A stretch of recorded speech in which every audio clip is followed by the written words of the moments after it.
به نام خدا، با سلام و درود خدمت همه شما بینندگان و شنوندگان خوب شبکه جهانی کلمه. امیدوارم که حالتون خوب باشه.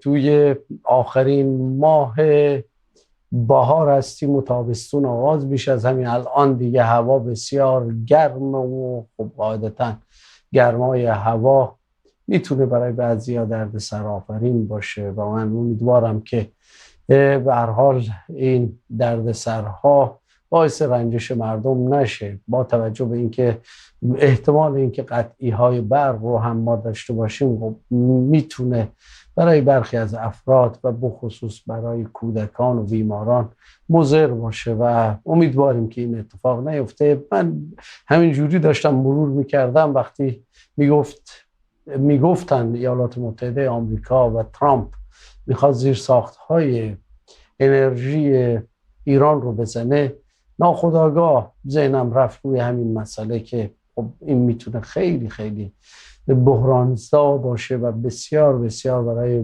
بسیاری از مردم خطرناک باشه و خب قاعدتا این نمیتونه به نفع مردم ایران باشه. خب در رابطه با مذاکرات میخوایم امروز صحبت بکنیم، موضوعی که شاید اکثر مردم ایران و شاید بخشی از مردم دنیا دنبال اون هستن که ببینن نتیجه این مذاکرات بالاخره به کجا خواهد رسید. ماراتونی که شاید 47 سال آغاز شده به نوعی و ما در این روند عمر خودمون رو از دست دادیم و جوونیمون به نوعی داره میره و بسیاری از نسل‌ها در همین اثنای مذاکرات آمدند و رفتند و به هر حال نتیجه حاصل نشد. امروز به هر حال با توجه به اینکه 2 جنگ رو پشت سر گذاشتیم، جنگ 12 روزه و جنگ 40 روزه، یه جورایی بحث مذاکرات بسیار جدی‌تر پیش رفته. 2 طرف خواسته هایی دارن، 2 طرف به هر حال یک خطوط قرمزی رو برای خودشون تعریف و ترسیم کردن که عدول از این خطوط قرمز میتونه تبعات داخلی برای اونها داشته باشه. برای جمهوری اسلامی که سالها بر طبل استکبار ستیزی میکوبید، امروز عدول از خطوط قرمز و اون چیزی که سالهای سال عمر مردم ایران رو در یک شیشه قرار داده بود و از اون خارج نمیشد، نمیتونه برای طرفدارانش خوشایند باشه. از اون طرف هم ترامپ هم جنگی رو آغاز کرد. در جنگ اول، جنگ 12 روزه، به نوعی سهیم بود. در جنگ دوم، جنگ 40 روزه، به صورت مستقیم وارد عمل شد و دیدیم که خب به هر حال خسارات بسیار هنگفتی رو هم بر کشور وارد کرد، اما اون هم به واسطه اینکه پاسخگوی آغاز این جنگ ها بوده بایستی به اون نتایجی که مد نظر هست برسه.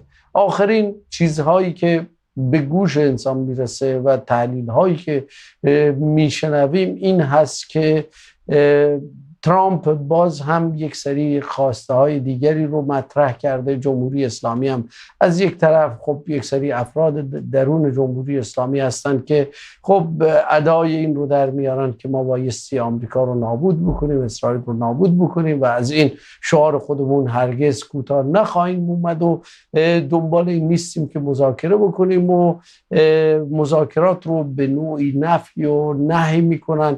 از طرف دیگر هم ایالات متحده آمریکا میگه بایستی به یک توافقی برسیم که این توافق بهترین توافق در طول این ادوار مختلف توافقات باشه. خب موانع اصلی بر سر این توافقات چی میتونه باشه؟ چه چیزی باعث شده که تا این لحظه به یک توافق یا به یک صلح دائمی بین ایالات متحده آمریکا و جمهوری اسلامی ایران منتج نشه؟ و این عوامل و این دلایل رو میخوایم امروز در این برنامه مورد بررسی قرار بدیم. برنده و بازنده این جنگ کی میتونه باشه؟ این منازعه‌ای که شکل گرفته و به نوعی الان به اوج خودش رسیده، چه کسی میتونه در این منازعه پیروز بشه؟ آیا جمهوری اسلامی میتونه خواسته های خودش رو به ایالات متحده آمریکا تحمیل بکنه، یا ایالات متحده آمریکا و اسرائیل با اهرم نظامی میتونن خواسته های خودشون رو بر جمهوری اسلامی تحمیل بکنن؟ در این وسط نقش مردم ایران چی میتونه باشه؟ به هر حال اون چی که احساس میشه، مردم ایران میان سنگ دو آسیاب دارن له میشن زیر فشارهای اقتصادی و تورم و گرانی و همه اون چیزهایی که در این رابطه به وجود اومده. قاعدتاً فشار داره بر مردم ایران میاد و مردم ایران دارن بار سنگین این منازعه رو بر دوش میکشن و از همه بیشتر متحمل خسارت میشن. در طرف دیگر قاعدتاً اگر بخوایم برنده‌ای برای این جنگ در نظر بگیریم، چیزی یعنی واقعاً ذهن انسان جز روسیه و چین رو نمیتونه تصور بکنه. روسیه که با گران شدن نفت خیلی میتونه سود بکنه، افکار عمومی رو از جنگ اوکراین دور بکنه و دنبال اون کارهای خودش باشه. از این برم چین هم به هر حال اون دنبال گسترش هیمنه اقتصادی خودش بر دنیا هست و دنبال این موضوع هست که به نوعی حالا ایالات متحده آمریکا در این جنگ شکست بخوره، کوتاه بیاد یا هیمنش بشکنه و از این قبل خودش رو به عنوان یک کشور بی‌رقیب و قدرتمند و ابرقدرت در دنیا معرفی بکنه و جایگاه ایالات متحده آمریکا رو برای خودش بگیره. ولی باز تأکید میکنم هر تعادل و هر نوع معامله ای داره شکل میگیره، هر گونه روند و یا تشکلی داره به وجود میاد، تا این لحظه به نفع مردم ایران نبوده و مردم ایران متحمل خسارت‌های بسیار بسیار سنگین شدن. در این رابطه میخوایم بیشتر صحبت بکنیم. از دوست و برادر عزیزم جناب آقای مهدی نخل احمدی، روزنامه‌نگار و تحلیلگر مسائل سیاسی، دعوت کردیم تا در این برنامه حضور پیدا بکنن و این موارد رو مورد موشکافی قرار بدیم و بیشتر در رابطه با اون صحبت بکنیم. مهدی جان خوش آمدید. جناب آقای نخل احمدی عزیز به برنامه خودتون. خوشحالم که بار دیگه شما رو اینجا داریم زیارت میکنیم و خب قاعدتا در ایتالیا هم هوا بایستی گرم شده باشه و یه جورایی شما هم دارید این گرما رو احساس میکنید. خب قاعدتا گرمای هوا در برابر گرمای وجود شما رنگ میبازه و کم میاره. میخوایم آغازگر بحث مذاکرات باشیم. مذاکرات رو تا این لحظه چگونه ارزیابی میکنید؟ به هر حال طرفین شعارهایی میدن، صحبتهایی میکنن و در این طرف هم جمهوری اسلامی هم کسی نمیدونه واقعا چه کسانی یا چه نهادی چه ارگانی داره تصمیم میگیره. اون به هر حال یه جوری مشخص هست، یک نفر ترامپ که با همه اون ترامپ بازی هایش که معروف است و به نوعی، حالا من به سهم خودم میگم و کاری به چیز دیگری ندارم، یه جوری متعادل داره مسائل رو پیش میبره ولی تصمیم گیرنده خودش هست. تا این لحظه شما مذاکرات رو، روندش رو و اینکه چه نتایجی ممکنه حاصل بشه از این مذاکرات رو چگونه ارزیابی میکنید؟ سلام عرض میکنم حسین آقای سوری عزیز، برادر و دوست عزیزم و همچنین بینندگان و هموطنان عزیز که این برنامه رو میبینن. هوا که در ایتالیایی که ما هستیم حسین جان فوق العاده گرم هست و اینجا هم به هر حال یک سری هشدارهایی دارن میدن. البته خب اینجا از اونجا که یک مقدار نازک نارنجی تر هستن، گرما اینا خیلی زود اهالی اینجا رو از پا در میاره، به خاطر همه طاقت و تحمل مردم ایران رو که گرمای 48 درجه و 50 درجه رو تجربه میکنن نداره.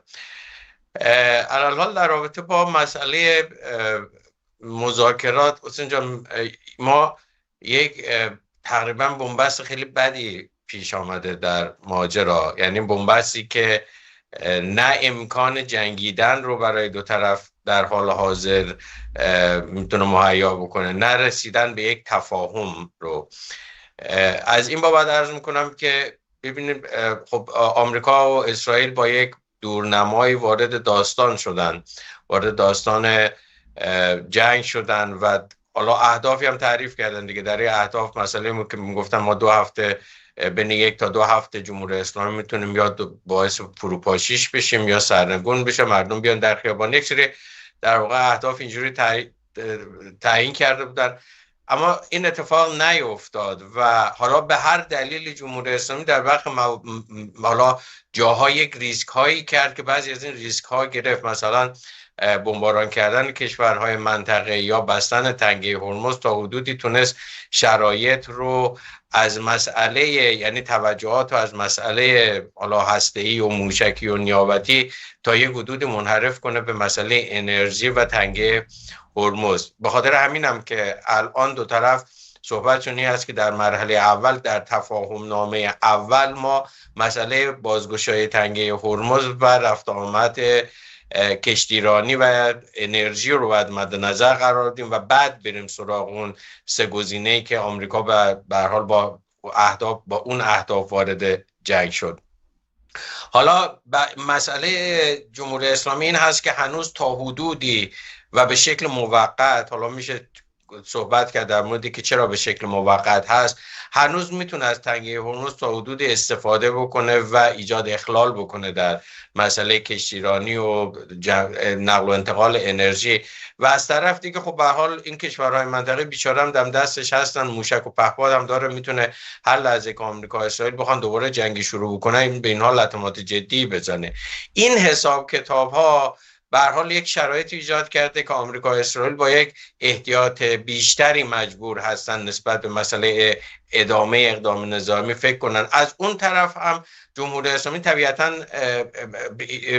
استقبال نمیکنه، چون اگر قرار باشه جنگ ادامه پیدا بکنه اولین اهداف احتمالاً زیرساخت‌ها هست، اولین اهداف احتمالاً ترور برخی دیگه از سرداران و رؤسای یا کارگزاران نظام هست و به علاوه این که خب به هر حال روی مسئله صادرات و واردات جمهوری اسلامی خصوصا نفت فشار مضاعفی وارد خواهد شد و این اصلا به نفع سپاه پاسداران که الان قدرت اصلی رو در دست داره نیست.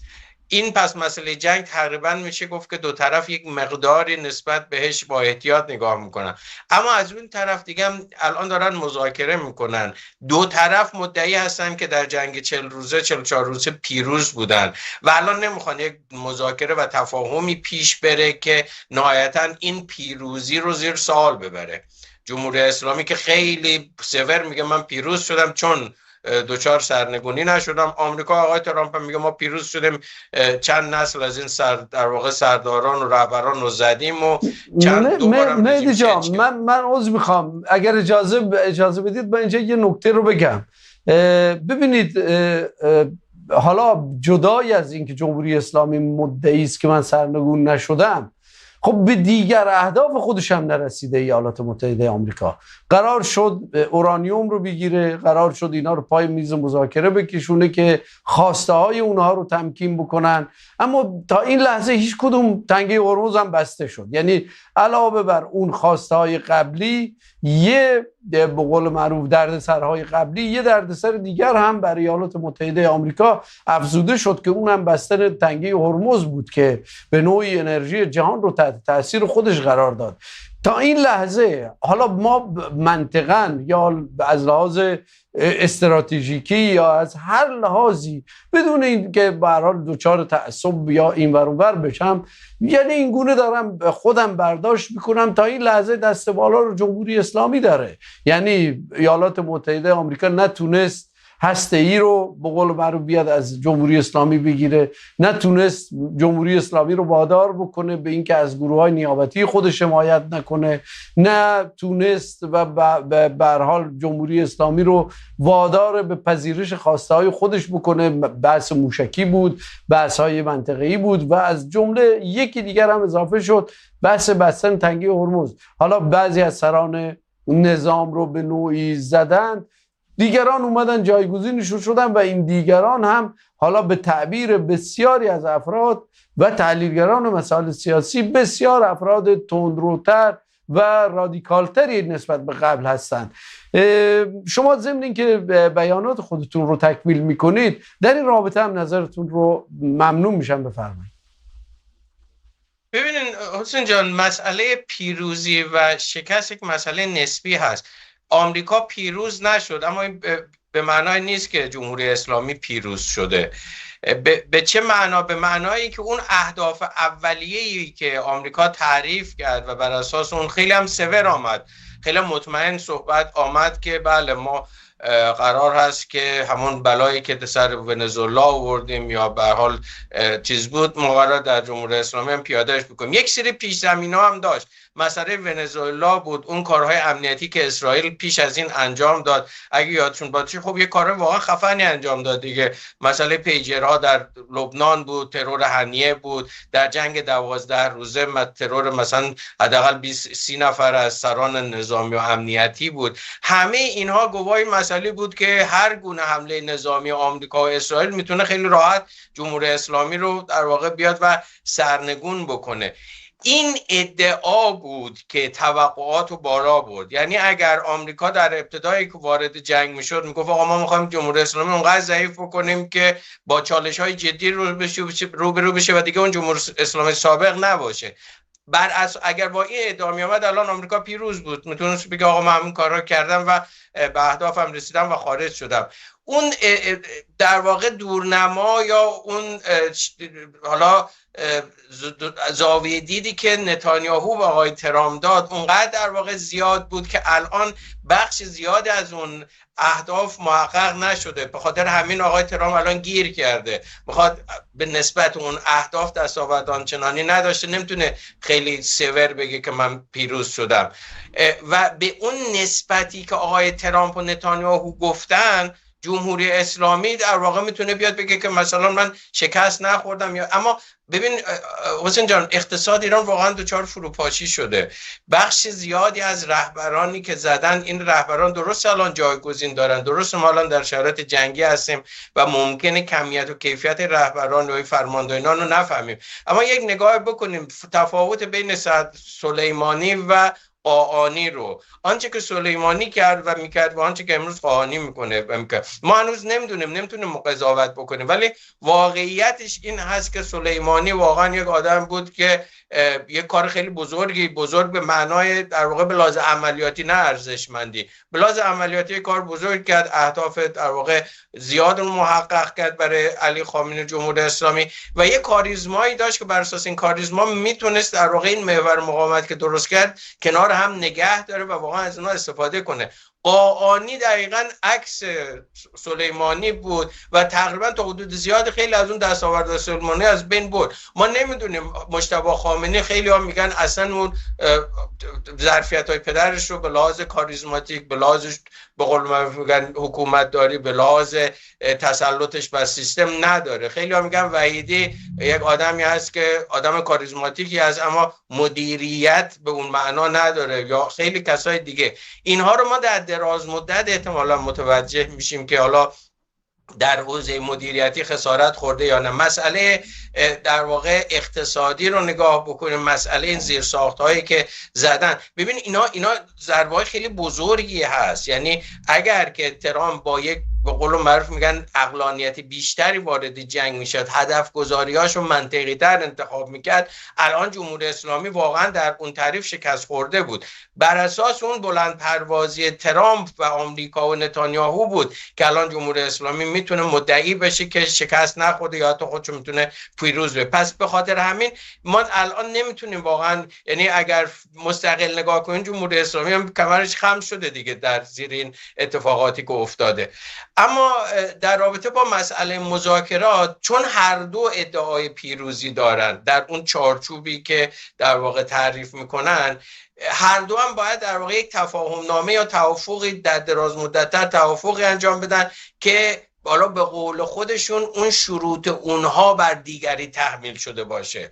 یعنی جمهوری اسلامی نمیتونه بگه که آمریکا همچی شروطی داده من پذیرفتم میگم پس من بازنده بودم، یا برعکس جمهوری اسلامی شروطی بده آمریکا بگه من اونا پذیرفتم میگه پس من بازنده بودم. به خاطر همین یک سری چالش‌های بین خود دو طرف وجود داره و یک چالش‌های دیگه باز از بیرون هست. بیرون مثلا اسرائیل، هر توافقی که آمریکا و جمهوری اسلامی با هم بکنن یک شرط باید داشته باشه. شرطش این هست که اسرائیل اون مسائل یا اون در واقع مواردی که به عنوان تهدید از طرف جمهوری اسلامی احساس میکرد اینها باید حذف بشه. مسئله هسته‌ای هست، موشکی هست، نیابتی ها هست و الان آمریکا اونقدر برگ نداره که اینها رو از جمهوری اسلامی بگیره، بدون اینقدر توان و در واقع قدرت در حال حاضر نداره برای چانه‌زنی که همه اینا رو بگیره. خب اینا رو از ایران نمیتونه بگیره، اینها باقی میمانن. اسرائیل تهدیدش، احساس تهدیدش وجود داره.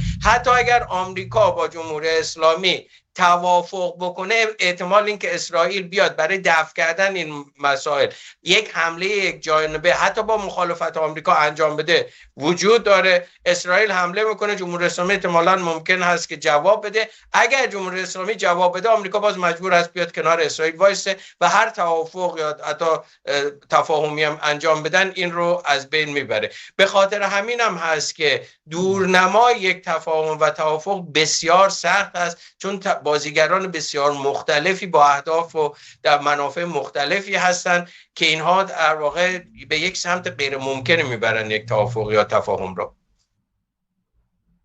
بله، بسیار سپاسگزارم. واقعا شرایط پیچیده است و پیشبینی این که چه اتفاقاتی قرار بیفته و چه توافق یا عدم توافقی صورت بگیره بسیار سخت هست و ما داریم هر لحظه هر ساعت تحلیل‌های مختلفی رو میشنویم. اخبار ضد و نقیص بسیار زیادی داره در دنیا منتشر میشه و واقعا تحلیل این گونه اخباری که بیرون میاد یه جورایی کار رو بسیار سخت کرده و با توجه به اینکه اظهارات مختلفی رو از ناحیه جمهوری اسلامی میشنویم. شما قبل از اینکه به هر حال علی خامنه‌ای کشته بشه یه جورایی عرضم به خدمت شما پزشکیان بیشتر حتی دیده میشد، اما پس از کشته شدن آقای علی خامنه‌ای ما از پزشکیان دیگه آثاری نمیبینیم. یعنی یه جوری پزشکیان انگار کاملا به کنار رانده شده و یه جورایی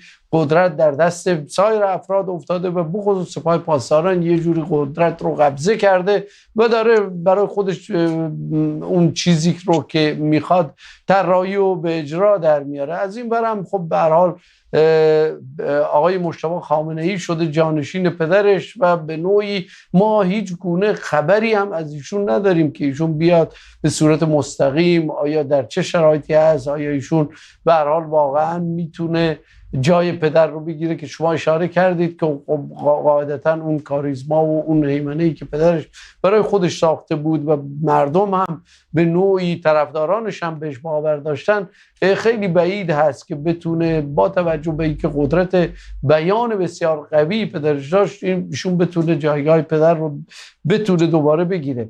من اینجا یه توضیح برای بینندگان عزیز بدم کوتاه که میتونن از طریق واتساپ پیام‌های خودشون رو برای ما ارسال بکنن. چند تا پیام اومده، من قطعاً پیام‌های شما رو در ادامه خواهم خوند و اگر سوالی هم باشه اینجا سوال رو مطرح خواهیم کرد و از مهمان عزیزمون خواهیم پرسید. جناب نخل احمدی، ببینید الان شما به این اشاره کردید که خب به هر حال دو طرف میخوان شروط خودشون رو بر دیگری تحمیل بکنن. یه جوری هر دو طرف هم دست خودشون رو به عنوان برنده بالا بردن بدون اینکه قضاوتی باشه که چه کسی برنده شده در این جنگ و در این منازعه، که من قاعدتا هم چیزی که شما میگید در دو طرف من پیروزی رو نمیبینم، و حالا دست برتر رو تا حدودی مثلا با توجه به اینکه یه جوری ترامپ داره به حالت استیصال در میاد در رابطه با این، یه جوری دست برتر با جمهوری اسلامی، اما برندگان اصلی کسانی هستند که در خارج از مرزهای این جنگ قرار گرفتن، به خصوص حالا روسیه به نوعی بیشتر و چین در درجه دوم. حالا این نظر شخصی من است. سناریویی که میشه تعریف کرد در صورت شکست مذاکرات و به جایی نرسیدن، حالا یه توافق آتشبسی هست که خیلی ها میگن به دلیل اینکه مسابقات جام جهانی تقریبا از 9 روز دیگه در ایالات متحده آمریکا و مکزیک و کانادا آغاز میشه، این میتونه یکی از دلایل عمده این آتش بس باشه. یکی هم انتخابات کنگره است که برای ایالات متحده آمریکا بسیار ضروری است و افکار عمومی ایالات متحده آمریکا که به هر حال ترامپ رو با شعار نه به جنگ و اینکه ما هیچ جا دیگه جنگی رو آغاز نخواهیم کرد، اما برخلاف شعار انتخاباتی خودش عمل کرد، یه جورای افکار عمومی هم برش فشار آورده که یه جوری دست بکشه. اما دو طرف گویا ظواهر امر نشون میده که نمیخوان از خواسته های خودشون عدول بکنن و شروط خودشون رو به عنوان برنده جنگ میخوان بر یک دیگر تحمیل بکنن. حالا اگر اینها هیچ کدوم نپذیرن که قاعدتا ظواهر این رو نشون میده که نخواهن پذیرن.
خب من عذرخواهی میکنم از بینندگان عزیز. فکر میکنم یه اشکال فنی پیش اومد و ما یه لحظه ارتباطمون رو با شما از دست دادیم. جناب نخل‌احمدی، نمیدونم حالا سوال من واضح بود یا شما شنیدید یا نه، ولی مجددا تکرار میکنم گزینه‌های احتمالی پیش روی دو طرف اگر این مذاکرات به سرانجام نرسه چی میتونه باشه؟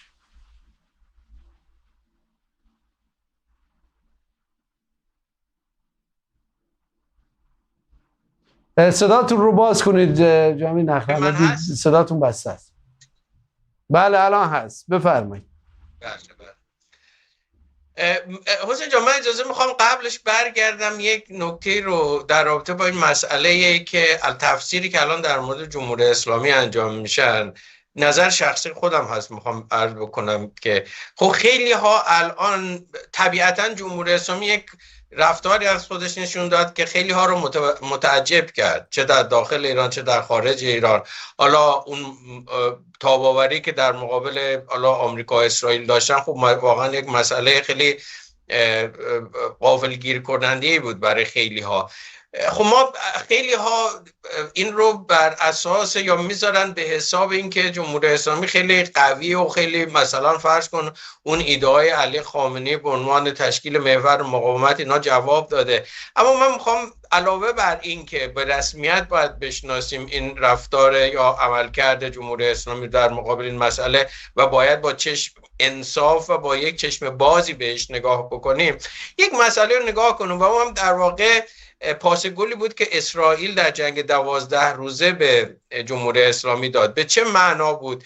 ببینید حسین جان، در جنگ 12 روزه اسرائیل آمد در همون ساعتهای اول ترورهای زیادی انجام داد، یک سری از نقاط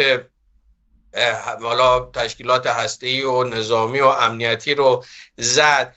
خیلی جمهوری اسلامی در واقع غافلگیر شد و سراسیمگی زیاد مشخص بود در چند روز اول وجود داشت در مقامات جمهوری اسلامی، مخفی شدن، دسترسی ها خیلی کم بود.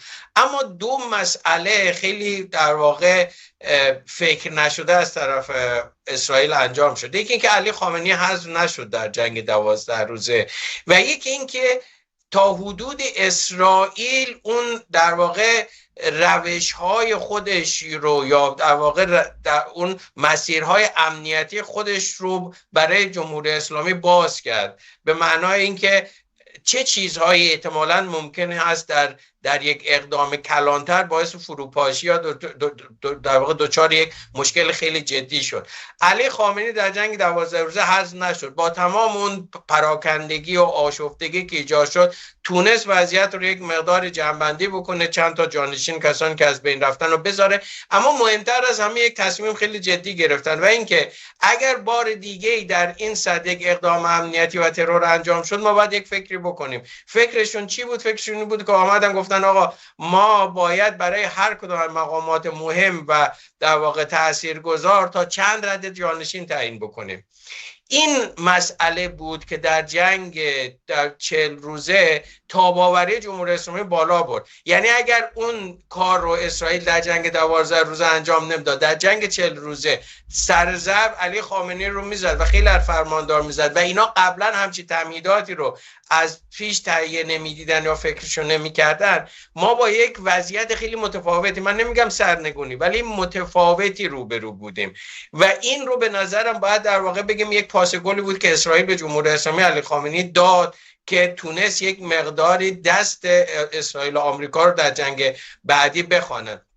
حالا مسئله‌ای که شما به درستی اشاره کردم، اگر مذاکرات به یک تفاهم نامه و بعد به یک توافق نرسه چه اتفاقی خواهد افتاد؟ یک مسئله که الان در واقع بن‌بست هست حسین جان اینه که آقای ترامپ دو تا ادعا کرده. یکی این که توافق نامه باید تماما منافع آمریکا رو تامین بکنه و یک ادعای دیگه ای که باید مجبور هست اون رو در واقع اجرا بکنه اینه که یک توافقی رو ببنده که از برجامی که خودش آمده بیرون و گفته خیلی مزخرف بوده، از اون توافق باید خیلی در واقع چربتر و گنده‌تر و قابل قبولتر باشه. به خاطر همین داستان خیلی داستان در واقع سختی خواهد بود. الان صحبت هایی که الان داره انجام میشه برای یک تفاهم نامه است. تفاهم نامه به معنای اینکه اینا مثلا عبور و مرور کشتی ها رو در تنگه هرمز آزاد بکنن، یک سری پول ها رو ممکن است آزاد بکنن، ممکن است یک سری در واقع نقل و انتقالات انجام بشه، اما اون موارد اصلی چالشی، مسئله تحریم ها، مسئله مواد هسته‌ای، موشکی، نیابتی، اونها قرار است 30 روز تا 60 روز این توافق انجام بشه یا تفاهم انجام بشه، 30 روز تا 60 روز یک توقف جنگی وجود داشته باشه، بعد از اون بشینن و با هم صحبت کنن. اما مسئله بر این است که اگر همین الان حتی توافق بکنه، تفاهم انجام بشه، در این مدت یک سری چیزهایی مثل قسمت قبل گفتم، یک سری امکانهای المانهای مثل اسرائیل، مثل خود جنگ طلبایی که در دولت آمریکا هستن، مثل یک سری فشارهایی که ممکن هست به ترامپ بیاد مبنی بر این که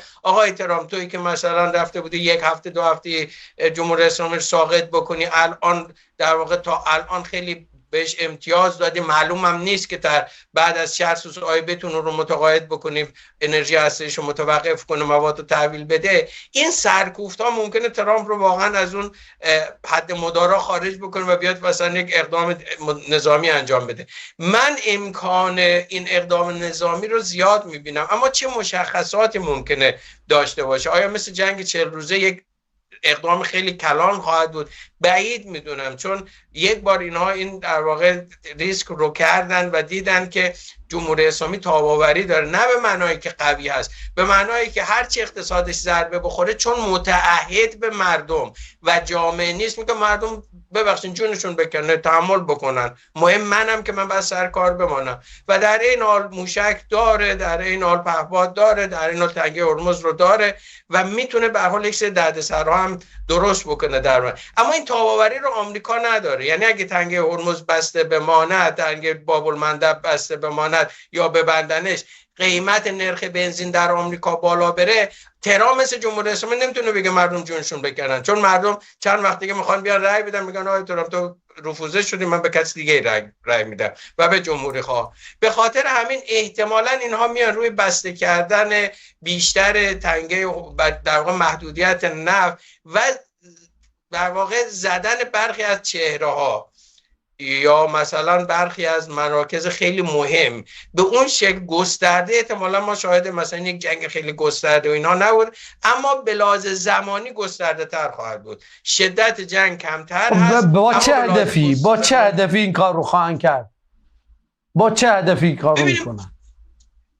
با یک هدف که احتمالا اونجا در واقع چیز هستم، امیدوار هستم، نه به معنایی که حتما این اتفاق میفته یا نه، امیدوار هستن با زدن برخی از سران. اگر یادتون باشه چند وقت گذشته هم روبیو هم ونس معاون ترامپ و هم خود ترامپ گفت که یک کسایی تو جمهوری اسلامی هستن با توافق مخالف هستن و دارن سنگ اندازی میکنن و ونس گفت که ما باید اینا رو بزنیم.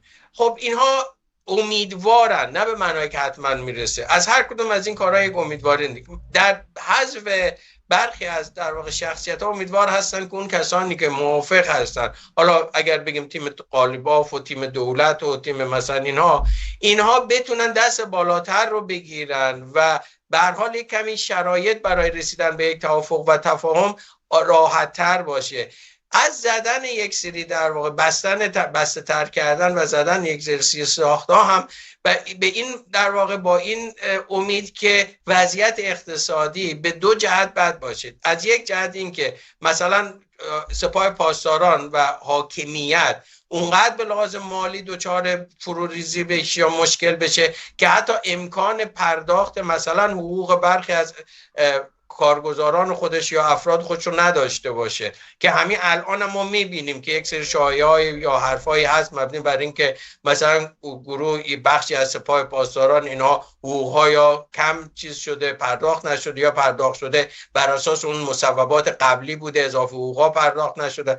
و از طرف دیگه زدن زیرساخت‌ها به هر حال معیشت مردم رو خیلی تحت فشار قرار خواهد داد و احتمال اینکه این فشار معیشتی یک اعتراض گسترده‌ای رو ایجاد بکنه وجود داره. اینها فرضیات هست، میدونید حسین جان، یعنی شما آمریکا و اسرائیل در جنگ 40 روزه هم بر اساس یک فرضیات آمدن دیگه، گفتن ما جو علی خامنه‌ای رو یک سری سران میزنیم، مردم میان در خیابانا، این اینجوری میشه اون اونجوری میشه، جمهوری اسلامی میفته. نشد.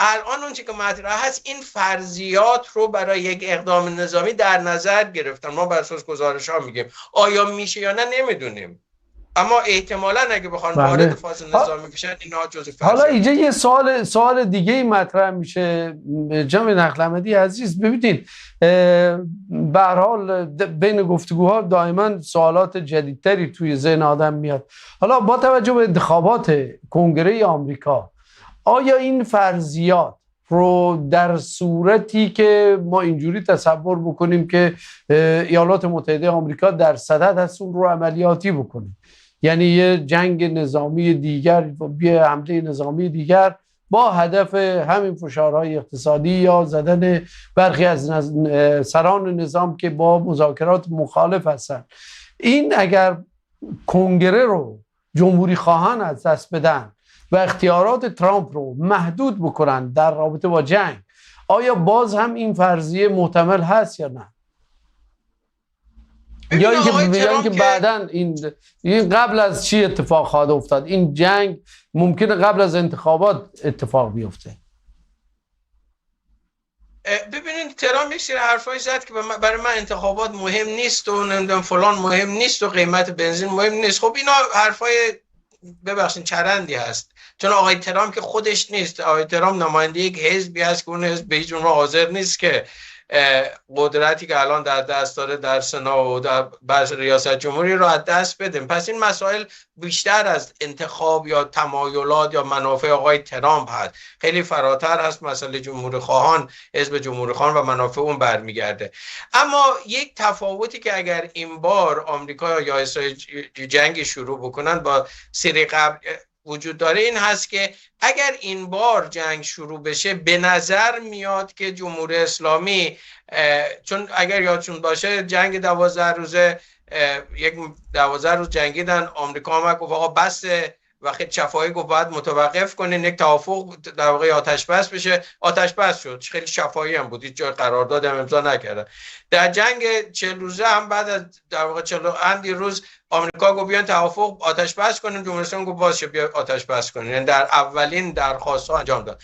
اما در جنگ جدیدی اگه شکل بگیره که به نظر میاد این شکلی نیست. جمهوری اسلامی یک مقدار اعتماد به نفس بیشتری داره و از نقاط ضعف منطقه و آمریکا بیشتر با خبر است و بعید هست با اولین درخواست آتش بسی که آمریکا یا اسرائیل بکنن بیا تن بده و داستان رو کش خواهد داد. کش دادن هم نه به معنایی که میتونه در واقع خیلی کار خاصی بکنه، همین که تنگه هرمز تهدید بکنه نفت جابجا نشه یا گاز جابجا نشه، همین که هر از چندگاهی یک موشک به امارات اینا بزنه که سرمایه گذاری از اونجا فرار کنن یا کاسبی ها در اونجا کمتر بشه تا حدودی کفایت میکنه.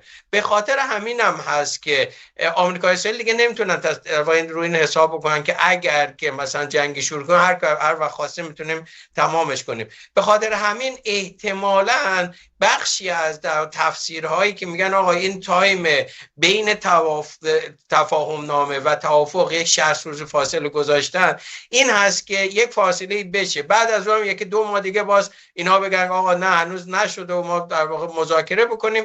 از این مسئله انتخابات اینها بگذرن با یه خیال راحت‌تری آقای ترامپ اگر میخواد کاری انجام بده بیاد حالا به لازم نظام اینها انجام بده، چون الان مسئله جام جهانی و مسئله بنزین و مسئله انتخابات واقعا مثل دست آقای ترامپ لای در گیر هست و نمیتونه در واقع خیلی مانور بده در رابطه با پرونده جمهوری اسلامی در منطقه.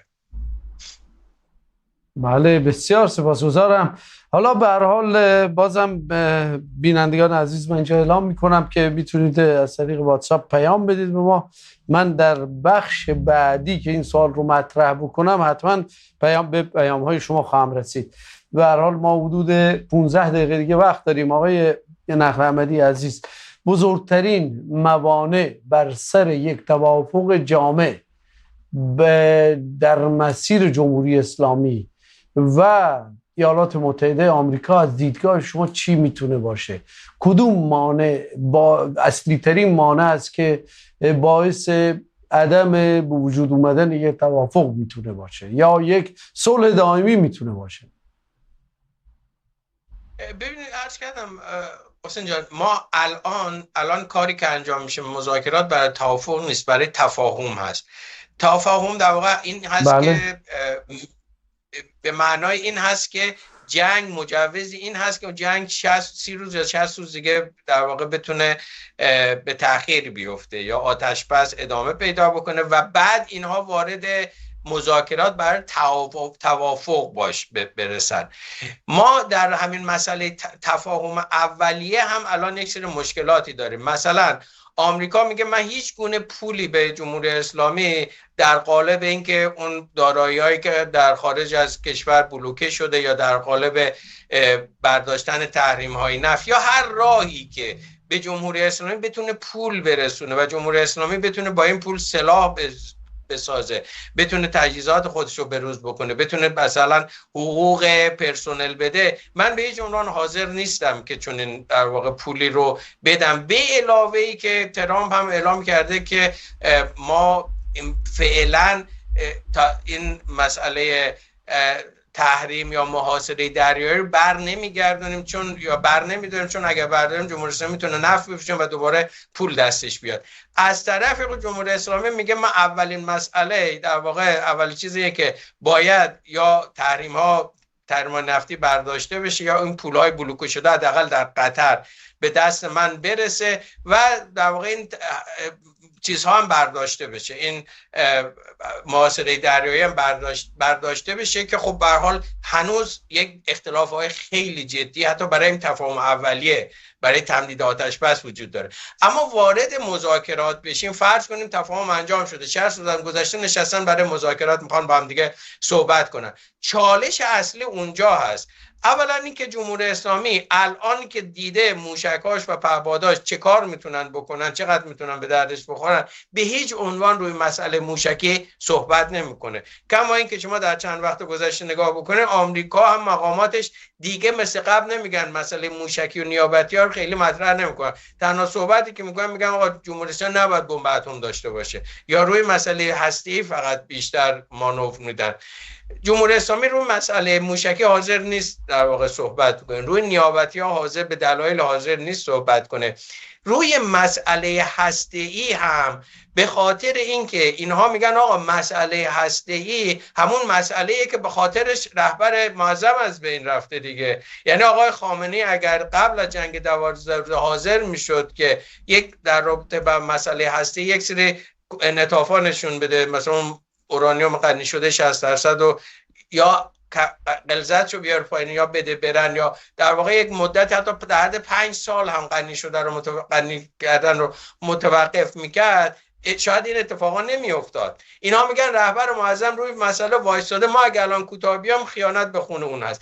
و سر این مسئله در واقع احتمالاً چالش ها زیاد خواهد بود، به خاطر اینکه اگر ترامپ فقط در صورتی میتونه بگه یک توافقی بهتر از برجام انجام دادم که اورانیوم غنی شده ایران رو بگیره 60% و حداقل 10 تا 20 سال هم غنی سازی در ایران رو متوقف کنه. فقط در این صورت است که میتونه میگه توافق من از برجام بهتر بود. غیر از این شکست خواهد بود براش. جمهوری اسلامی چون میدونه برای ترامپ شکست است مقاومت خواهد کرد و این یک در واقع مسئله جدی است. به علاوه این که بازم عرض میکنم که آمریکا نمیتونه روی مسئله موشکی و نیابتی ها روی جمهوری اسلامی فشار بیاره، اما برای اسرائیل مسئله بقا هست و احتمالاً در این وسط چون اسرائیل در واقع به اون اهداف خودش نمیرسه، مسئله باب جنگ رو یک از جاهایی هست که احتمالاً باز خواهد کرد اسرائیل.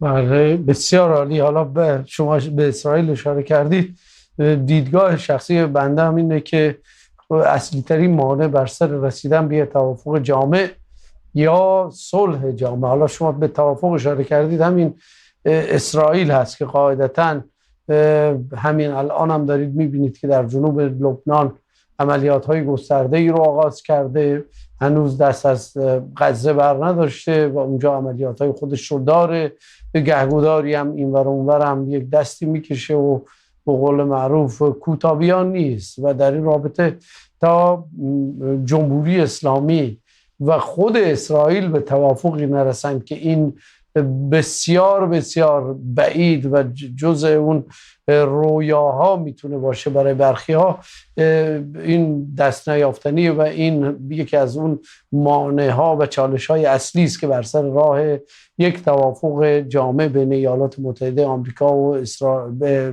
جمهوری اسلامی است.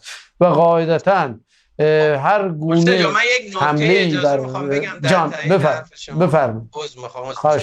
دقیقاً در تایید حرف شما بگم که تقریباً بسیاری الان معتقد هستند که جمهوری اسلامی اگر مسئله خودشو با اسرائیل حل نکنه، حالا نه که بیاد با اسرائیل دوست بشه یا به رسمیت بشناسه، یک حالا مسئله در واقع ترک خصومتی یا یک چیزی که تضمین بدن به هم دیگه که دیگه تهدیدی برای هم دیگه نباشه، دنبال نابودیش نباشه دیگه، یعنی بله اگر چنین اتفاقی نیفته هیچ توافقی و هیچ پیمانی در هر حدی که حتی چین هم بیاد به قول میگن واسطه و تضمین کنندش باشه در دراز مدت امکان پذیر نیست، چون این اختلاف ناخودآگاه یا این مسئله تهدیدهای دو طرف ناخودآگاه باز دوباره فضا رو میبره به سمتی که اسرائیل تصور میکنه که باید یک اقدامی انجام بده، حتی اگر آمریکا موافق نباشه و اسرائیل انجام میده، جمهوری اسلامی میخواد بزنه، آمریکا رو میاره وسط و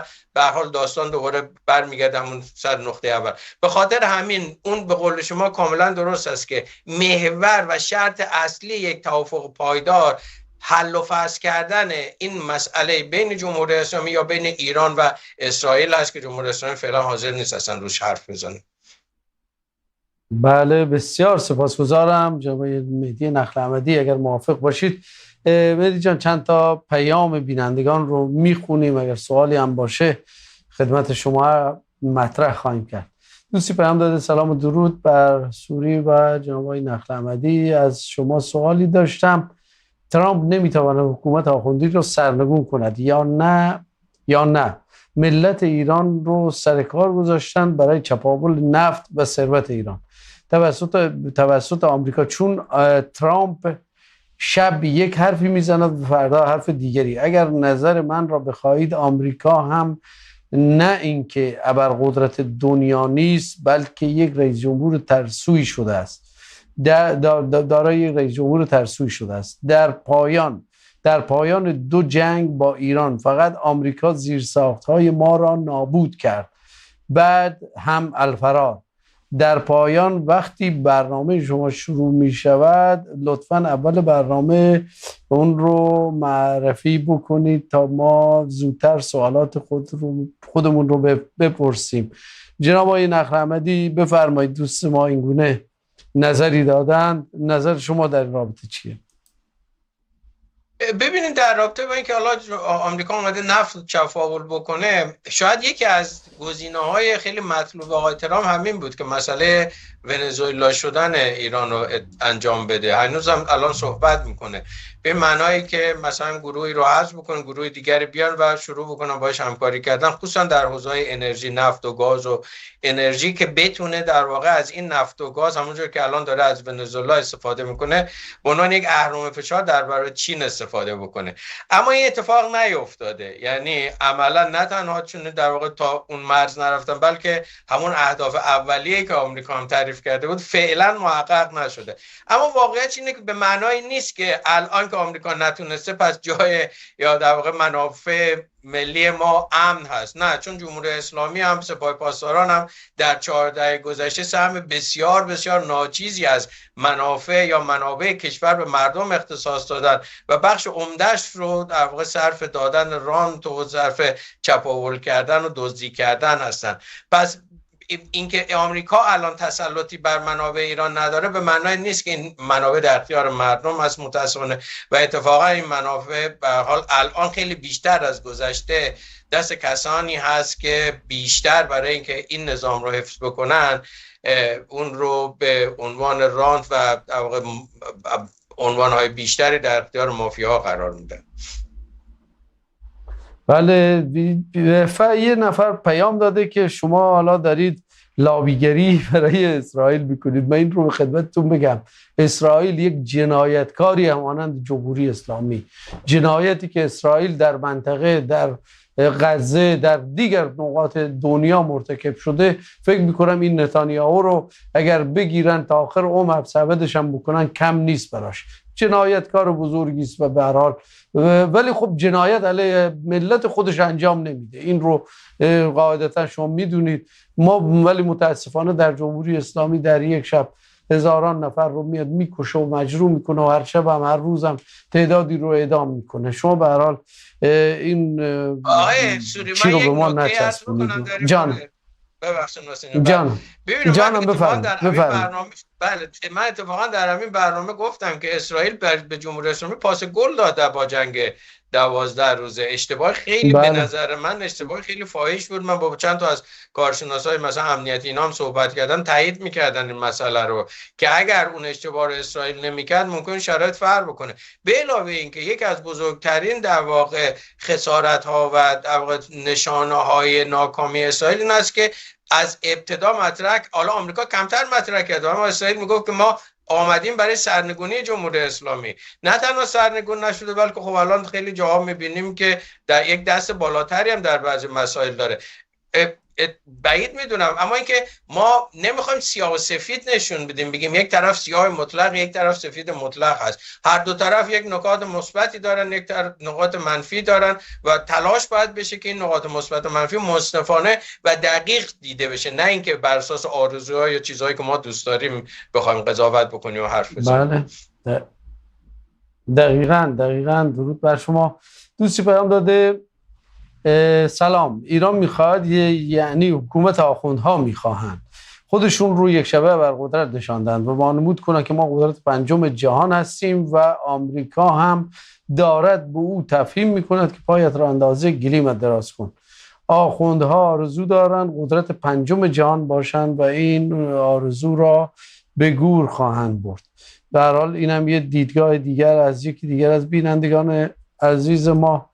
دوست دیگری باز پیام داده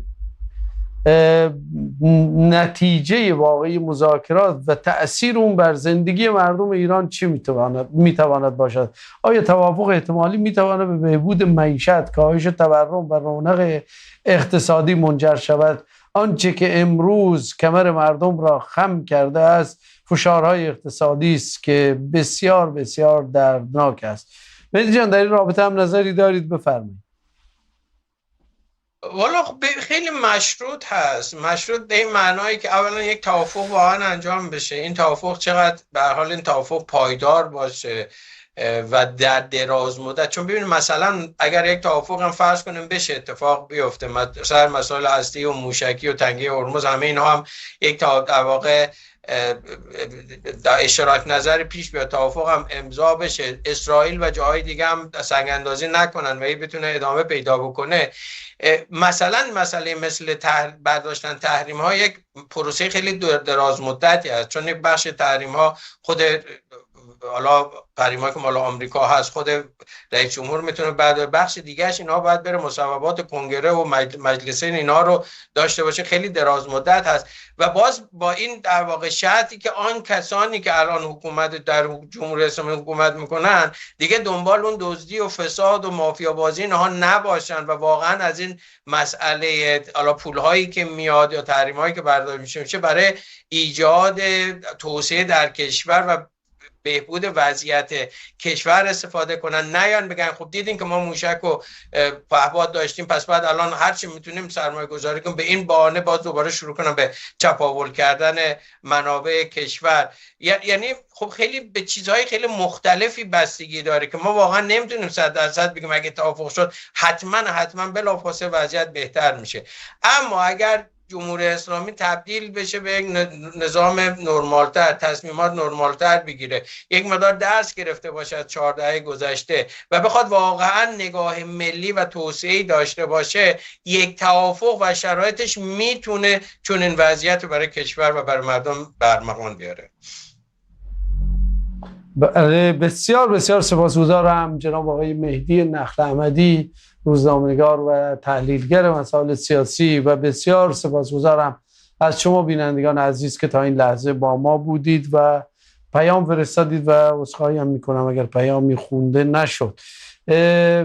بعضی هم دوست داشتن که به صورت تلفنی زنگ بزنن اما امکانش وجود نداره متاسفانه، به دلیل حالا بخش فنی ما که اینجا هستیم یه جوری این امکان وجود نداره و شما میتونید از طریق واتساپ در برنامه‌هایی که ما داریم و سایر کارشناسان دارن پیام ارسال بکنید و به امید روزهای خوش برای ملت بزرگ و سرفراز ایران و برای کشور عزیزمون و برای همه ملت‌های دنیا و همه کسانی که به هر حال در دنیا زندگی میکنند و صلح و آرامش رو خداوند برای همه مردم به ارمغان بیاره و شاهد این فشارها در ایران و در سایر نقاط دنیا نباشیم و امنیت بتونه بر تمام گستره دنیا سایه خودش رو داشته باشه و با امید پیروزی حق بر باطل. خداحافظ شما.